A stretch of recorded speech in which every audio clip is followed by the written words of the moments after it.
Welcome to the Knakal News Network. The Knakal News Network is brought to you by Massey Knakal Realty Services, New York's #1 building sales firm.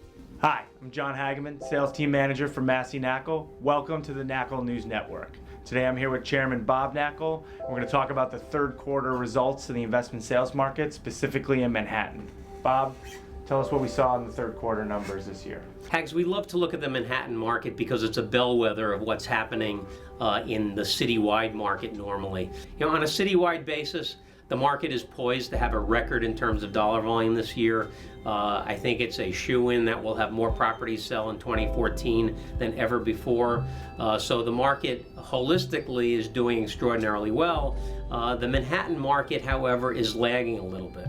Well, Hags, in the third quarter of the year, there were $8.2 billion of investment sales activity. Through the first three quarters, that puts us at $28.7 billion, which is a pace of about $38.3 billion for the year. If that total is realized, it will be about a third larger than the $28.7 billion that occurred in all of 2013. However, it would still be about 27% below Manhattan's all-time record of $52.5 billion that occurred in 2007. What about the number of properties sold in Manhattan? In the third quarter of 2014, there were 208 properties that changed hands. That figure is down from the 259 properties that were sold in the second quarter.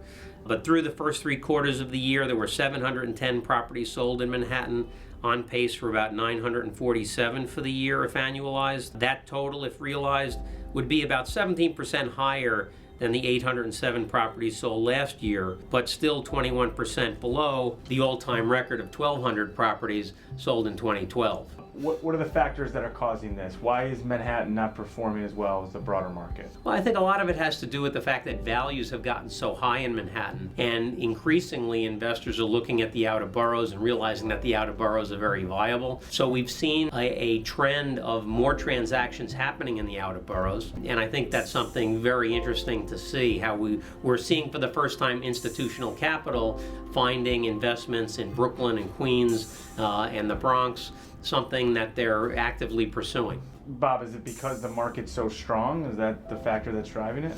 Well, what we find is that when you have a weak market in downturns, there is always a flight to safety and a flight to quality.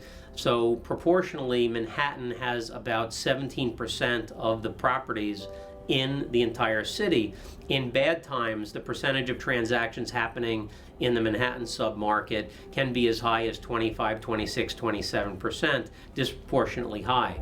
Today, what we're seeing is a more normalized distribution of those sales, with about 83% of the transactions happening outside Manhattan. Bob, it seems like values are surging in Manhattan. Why do you think this is? A number of factors. I think the low interest rates have a lot to do with it, and the fact that there is such excessive demand to buy buildings today, it's driving prices up, and as prices rise in Manhattan, that's forcing investors to look at other markets, i.e. the outer boroughs, northern Manhattan.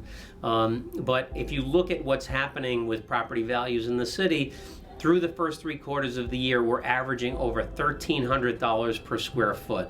That is a record number. It's never been that high. And in fact, in the third quarter of the year alone, the average price of a property sold in Manhattan has exceeded $1,600 a square foot.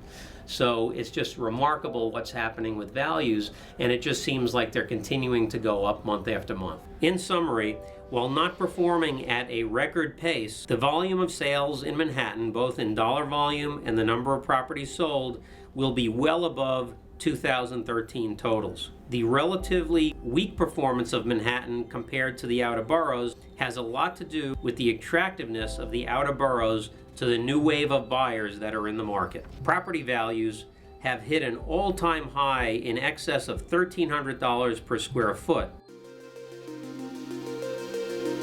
Thank you for joining us today. Tune in next week for another installment on the Knakal News Network.